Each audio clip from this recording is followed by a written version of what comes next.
गरुड़ पुराण चौथा अध्याय। गरुड़ जी ने कहा, हे केशव, किन पापों के कारण पापी मनुष्य यमलोक के महामार्ग में जाते हैं और किन पापों से वैतरणी में गिरते हैं तथा किन पापों के कारण नरक में जाते हैं, वह मुझे बताए। श्री भगवान बोले, सदा पाप कर्मों में लगे हुए शुभ कर्म से विमुख प्राणी एक नरक से दूसरे नरक को, एक दुख के बाद दूसरे दुख को तथा एक भय के बाद दूसरे भय को प्राप्त होते हैं। धार्मिक जन धर्मराजपुर में 3 दिशाओं में स्थित द्वारों से जाते हैं और पापी पुरुष दक्षिण द्वार के मार्ग से ही वहां जाते हैं।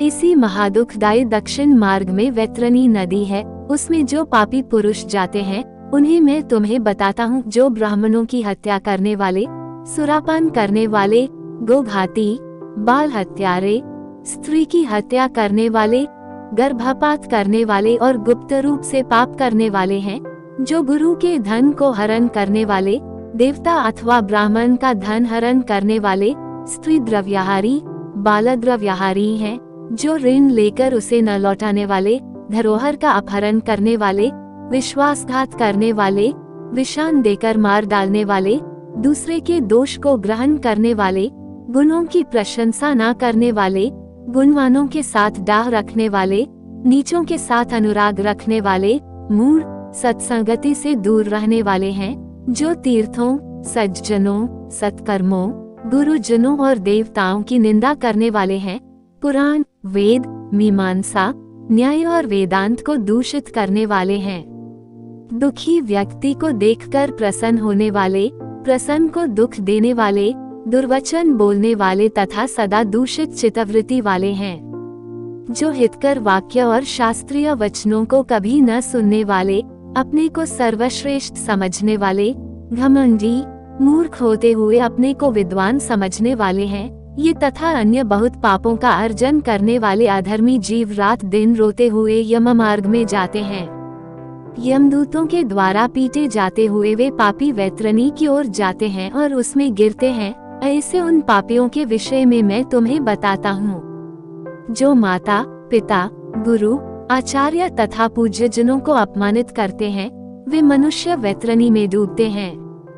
जो पुरुष पतिव्रता, सच्चरित्र, उत्तम कुल में उत्पन्न, विनय से युक्त स्त्री को द्वेष के कारण छोड़ देते हैं, वे वैतरणी में पड़ते हैं।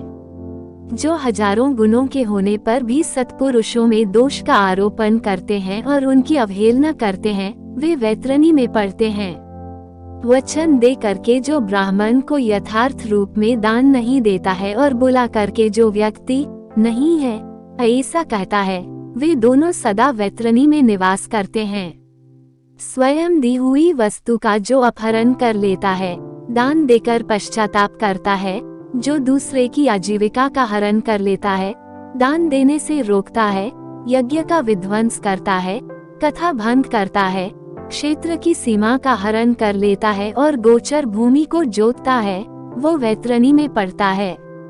ब्राह्मण होकर रसविक्रय करने वाला, वृषली का पति, शूद्र स्त्री का ब्राह्मण पति, वेद प्रतिपादित यज्ञ के अतिरिक्त अपने लिए पशुओं की हत्या करने वाला, ब्रह्मकर्म से च्युत, मांसभोजी, मद्य पीने वाला, उच्छृंखल स्वभाव वाला, शास्त्र अध्ययन से रहित ब्राह्मण, वेद पढ़ने वाला शूद्र, कपिला का दूध पीने वाला शूद्र, यज्ञोपवीत धारण करने वाला शूद्र, ब्राह्मणी का पति बनने वाला शूद्र, राजमहिषी के साथ व्यभिचार करने वाला, पराई स्त्री का अपहरण करने वाला, कन्या के साथ कामाचार की इच्छा रखने वाला तथा जो सतीत्व नष्ट करने वाला है, ये सभी तथा इसी प्रकार और भी बहुत निषिद्धाचरण करने में उत्सुक तथा शास्त्र विहित कर्मों को त्याग वाले वे मूर्जन वैतरणी में गिरते हैं।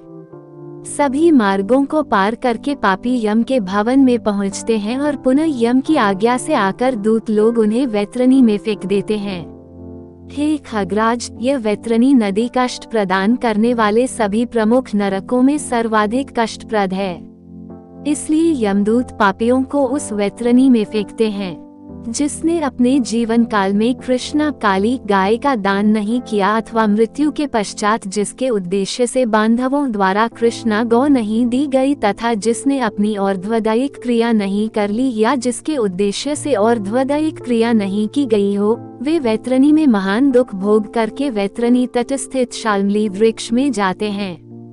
जो झूठी गवाही देने वाले, धर्म पालन का ढोंग करने वाले, छल से धन का अर्जन करने वाले, चोरी द्वारा आजीविका चलाने वाले, अत्यधिक वृक्षों को काटने वाले, वन और वाटिका को नष्ट करने वाले, व्रत तथा तीर्थ का परित्याग करने वाले, विधवा के शील को नष्ट करने वाले हैं। जो स्त्री अपने पति को दोष लगाकर परपुरुष में आसक्त होने वाली है, ये सभी और इस प्रकार के अन्य पापी भी शाल्मली वृक्ष द्वारा बहुत ताड़ना प्राप्त करते हैं। पीटने से नीचे गिरे हुए उन पापियों को यमदूत नरकों में फेंकते हैं। उन नरकों में जो पापी गिरते हैं, उनके विषय में मैं तुम्हें बतलाता हूँ। वेद की निंदा करने वाले नास्तिक, मर्यादा का उल्लंघन करने वाले, कंजूस, विषयों में डूबे रहने वाले, दंभी तथा कृतघ्न मनुष्य निश्चय ही नरकों में गिरते हैं। जो कुआं, तालाब, बावली, देवालय तथा सार्वजनिक स्थान, धर्मशाला आदि को नष्ट करते हैं, वे निश्चय ही नरक में जाते हैं।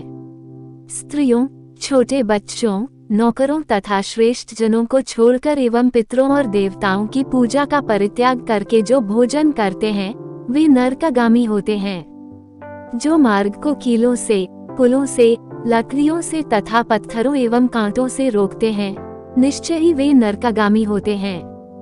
जो मंद पुरुष भगवान शिव, भगवती शक्ति, नारायण, सूर्य, गणेश, सद्गुरु और विद्वान इनकी पूजा नहीं करते, वे नरक में जाते हैं।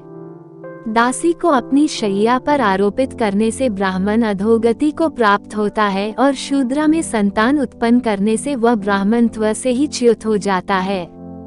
वह ब्राह्मण हम कभी भी नमस्कार के योग्य नहीं होता।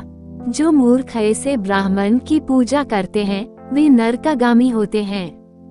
दूसरों के कलह से प्रसन्न होने वाले जो मनुष्य ब्राह्मणों के कलह तथा गौओं की लड़ाई को नहीं रुकवाते हैं, प्रत्युत ऐसा देखकर प्रसन्न होते हैं अथवा उसका समर्थन करते हैं, बढ़ावा देते हैं, वे अवश्य ही नरक में जाते हैं। जिसका कोई दूसरा शरण नहीं है, अयि पतिप्रायणा स्त्री के ऋतुकाल की द्वेषवश उपेक्षा करने वाले निश्चित ही नरकगामी होते हैं।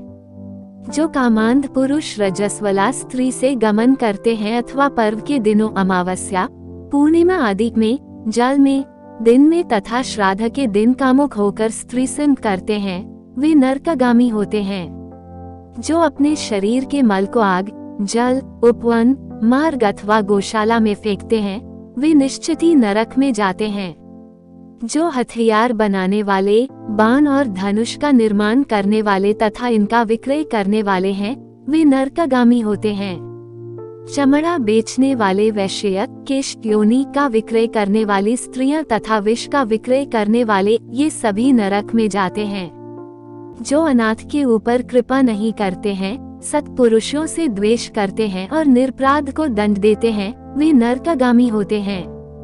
आशा लगाकर घर पर आए हुए ब्राह्मणों और याचकों को पाकसंपन्न रहने पर भी जो भोजन नहीं कराते, वे निश्चय ही नरक प्राप्त करने वाले होते हैं। जो सभी प्राणियों में विश्वास नहीं करते और उन पर दया नहीं करते तथा जो सभी प्राणियों के प्रति कुटिलता का व्यवहार करते हैं, वे निश्चय ही नरकगामी होते हैं। जो अजितेंद्रिय पुरुष नियमों को स्वीकार करके बाद में उन्हें त्याग देते हैं, वे नरकगामी होते हैं। जो अध्यात्म विद्या प्रदान करने वाले गुरु को नहीं मानते और जो पुराण वक्ता को नहीं मानते, वे नरक में जाते हैं। विवाह को भंग करने वाला, देव यात्रा में विघ्न करने वाला तथा तीर्थयात्रियों को लूटने वाला घोर नरक में वास करता है और वहां से उसका पुनरावर्तन नहीं होता। जो महापापी घर, गांव तथा जंगल में आग लगाता है, यमदूत उसे ले जाकर अग्निकुंडों में पकाते हैं। इस अग्नि में जले हुए अंग वाला वह पापी जब छाया की याचना करता है तो यमदूत उसे असिपत्र नामक वन में ले जाते हैं, जहाँ तलवार के समान तीक्ष्ण पत्तों से उसके अंग जब कट जाते हैं तब यमदूत उससे कहते हैं, रे पापी, शीतल छाया में सुख की नींद सो। जब वह प्यास से व्याकुल होकर जल पीने की इच्छा से पानी मांगता है तो दूतों के द्वारा उसे खौलता हुआ तेल पीने के लिए दिया जाता है।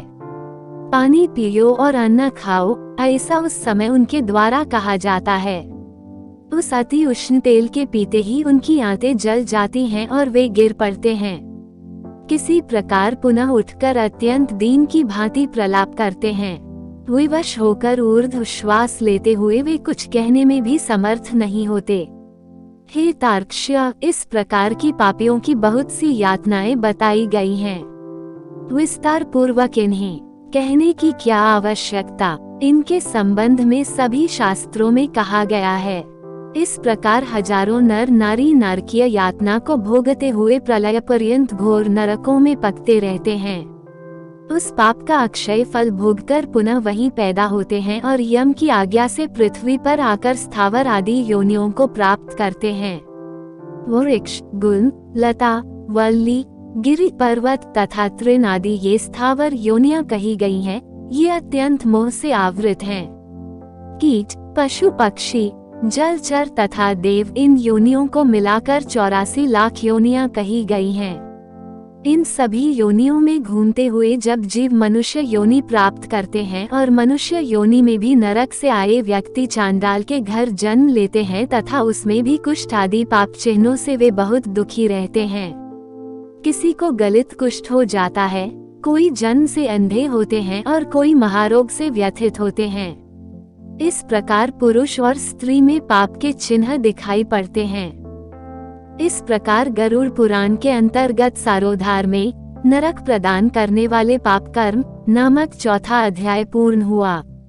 दोस्तों, यदि आपको यह जानकारी पसंद आई हो तो प्लीज वीडियो को लाइक करें, शेयर करें और चैनल को सब्सक्राइब करना न भूलें। धन्यवाद।